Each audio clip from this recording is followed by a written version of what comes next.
एवढा सगळा गाड्यांचा ताफा चाललाय कुठं आणि कशासाठी हे जाणून घेण्यासाठी व्हिडिओ पूर्ण बघा. नमस्कार मित्रांनो, जय महाराष्ट्र, नर्मदे हर. आपण पोहोचलो होतो वाळकी गावात. आगमन झालं होतं दिलीपरावांचं. पहिले ते वळ आपल्या मित्रमंडळीकडे, त्यानंतर गेले मारुतीराजाच्या दर्शनाला. दर्शन घेऊन बाहेर आले तर पहिला त्यांचा सत्कार करण्यात आला. वाळकीचे सरपंच शरदराव बोटे यांच्या हस्ते फेटा बांधून, त्यानंतर त्यांच्या सौंचा आणि त्यानंतर त्यांच्या वडिलांचा. एकाच फॅमिलीतल्या सगळ्यांचे सत्कार कशासाठी तर निमित्त खूप भारी होतं.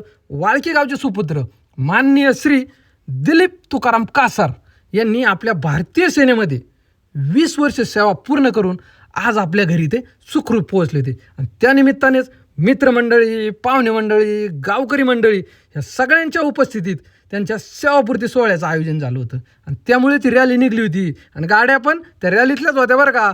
कार्यक्रम कुठं होता तर कार्यक्रम होता गावातल्याच राजयोग मंगल कार्यालयात. कार्यक्रमस्थळी सगळेजण पोहोचले. पहिलं स्वागत मूर्तींचं आहे ना इकडं मस्तपैकी सत्कार समारंभ पार पडला, औक्षण पार पडलं. पुढचा जो कार्यक्रम होता तो होता कीर्तन सेवा.